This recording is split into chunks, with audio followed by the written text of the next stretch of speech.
Hi everyone, this is Jim. Welcome to this postmortem of my Blitz game number 519. My opponent played d4, went d5, and now he goes c4, the main move, but one that I've been not seeing that often. Lots of times people play knight f3 and go into these kind of quiet systems, London systems, call systems, things like that. Anyway, I go knight f6, which is, you see, somewhat of a dubious move. This is known as the Marshall defense. And what I'm hoping for is that he'll play c takes d5, so I can try out. You'll see it's the line suggested by the chess engineer. C takes d5, c6. It's a gambit, offering a pawn there. So that's my attempt to rehabilitate the Marshall defense with that gambit. But I haven't yet found anyone who's willing to play that. They play something else here, knight f3 or knight c3. So knight f3. And I have nothing better to do than to go into a Slav defense, which is okay for me. I played this Slav anyway. So we get a mainline Semi-Slav, e6. Plays bishop g5. Okay, that's a second choice move. I usually see e3 here, but looks like this is an okay way to play. And h6 immediately. I played knight bd7. Should be all right as well. He takes. I take back with the e-pawn. That's the main way. You can take with the c-pawn and get a completely symmetric structure, but I like a little bit of asymmetry there. And then he goes e3 now. He can shore up his pawn chain, and with his bishop outside the pawn chain, it's free to operate over here on this side of the board. I played h6 immediately to challenge it. That's an okay move, I guess. The top choice in the database rather, is bishop e7. The engine likes bishop e7, likes h6 okay too, queen a5. It's an interesting idea too. I didn't really think about this. It's an opportunity to get a pin on that knight and make it a little awkward for white to play the move e4, and also taking advantage of the fact that the bishop is out here on this side of the pawn chain. It can't get back and break the pin. Interesting way to play. Okay, I went with h6. And he just dropped back, and now I went bishop e7 anyway, so I could have played that at first. But I have the bishop on a square here where I can maybe get a tempo on it. Let's see, what does he do here? He went bishop d3. We're pretty much out of the opening book. Yeah, with knight e4, we're out of the opening book. I played knight e4. This is all good, but his next move is a mistake. Actually, he should not play knight takes e4 here, and that's a losing move. But I didn't spot it during the game.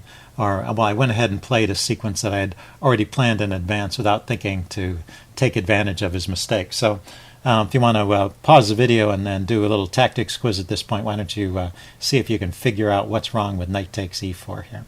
That's this move, knight takes e4. That's what he played, and it's a blunder. Okay, I'm going to give the answer away. He needed to take with the bishop if he wants to take, because of the fork. So I should just take back with the pawn. And the fact that he can grab this bishop with tempo, but I just take back. The queen defends the pawn, and I still have the fork on. The funny thing is, I noticed this idea that the exchange and the queen defending the pawn there. It just didn't occur to me that he would allow the fork, I guess. Anyway, I went ahead and played my pre-planned sequence, which was to take here. He takes, and then grab over here, and then he retreats. I think I had another chance. Yeah, after d takes e4, once again, there's two pieces hanging. His bishop is hanging and his knight is hanging, and I've already gotten my material back. So d takes e4 also wins. Amazing. So two chances to win a piece, and I let them both go by. And these little episodes of tactical blindness will add up. It's a sign you're not playing well when you miss things like that. And eventually it cost me the game, even though I have quite a decent position now and for a while. Let's see, I just continue. Knight f6, get my pieces out, he castles. And I went queen g5, trying to maybe get some pressure over here against his king, bring the bishop out, that kind of stuff. He goes f4, kicking my queen. Maybe this is all okay, but this creates some potential weaknesses over here. It gives me some ideas of attacking. I went queen to not there, cancel it. I went queen to h4. I didn't want to trade queens yet. I wanted to try and keep my queen active over here and see if I could annoy him.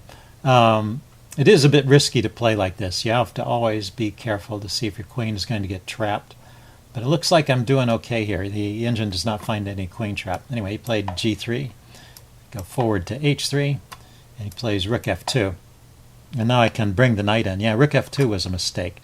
His best defense here is e4, pushing on in the center and ignoring what I'm doing here. I'm not yet threatening on h2, and he has a queen to c2 or d2 or e2. It would all defend h2, so he shouldn't worry too much. He can push on with f5 or e4.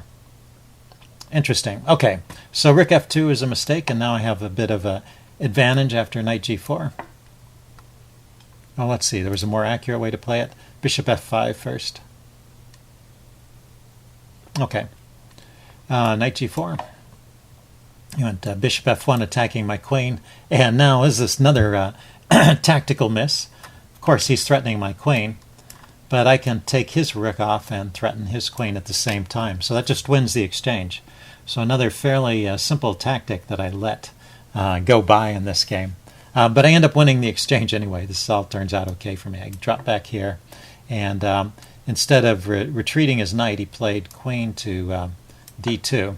Yeah, so he just lets me have the exchange here. And so I'm a little bit better for quite a while now. I keep up the attack. Bishop f5, he goes h3, trying to drive me back. Still hoping to get some tactics here, but yeah, I could have just grabbed that pawn. I went bishop e4. I thought this was interesting too. Getting the bishop out of the way of the potential g4 push and looking at squares around his king. And he should just take. And I'll have this pawn here. This advanced pawn will maybe give me some ideas, but should be okay. Well, still edge for black there. I'm still up the exchange, right? Okay, he went g4, kicking my queen. Queen g6, pinning the pawn, staying, looking at his king. Queen g3, f5. All these moves are okay. I want to try and bust things up a little bit, open a line here. It's interesting, I was able to go all this time without castling. I finally, after bishop e2, I finally castle here, and it looks like this is okay, but I could continue to delay castling and play f takes g4 even. And before opening things up anymore, I wanted to get the rook involved, and so that's okay too. It keeps an edge. So king h2, rook a to e1, to e8 rather, bringing the rook over, rook to g1, and queen to h7. So I was getting out of the way of these pawns. I wanted to be able to push the pawns forward. He went with g5 though to stop me. So I take. He took back with the queen. Yeah, and it's right here. I make the mistake that basically loses the game. So what could I play here instead? Rook to e6. Yeah, I wanted to get a rook up to the 6th rank, and that would be a good way to do it, just to bring more force to bear against this king. I need to get both my rooks active. The thing is, my advantage consists of a rook versus a knight, but if my rooks aren't really playing and they're just sitting here on the back rank, then I can't really make it felt. So that was the idea, and that's why I played rook f6, but, well, that just loses. So if you want to pause the video and see if you can figure out why rook f6 is a losing move, I'm going to show it because I played it, and he can just take it because the pawn is pinned. So that tactical alertness really cost me in the end, that lack of tactical alertness. So now I'm just completely losing here, and I don't really ever find a way to get back into the game. I unpinned the pawn to try and take his queen, but of course his queen just moves away from the pawn, and then, well, this all goes forward. But you can see that White keeps an advantage the whole rest of the game. He never gives me a chance. So let's just wind through the rest of the game here. Try some tricks, but basically there's nothing going on. He even has an outside passed pawn. It takes him a while to get organized and figure out a defense, so that was kind of interesting how long it took him to get something going here. But eventually, yeah, pushing this outside passed pawn and also organizing an attack between the rook and the bishop, he can attack my light squared pawns here. Even his king can get into the act if I'm not careful.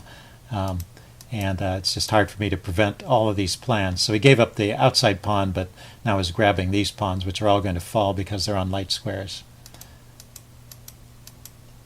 And at this point, I resigned finally. Not too soon. I could have resigned a while ago.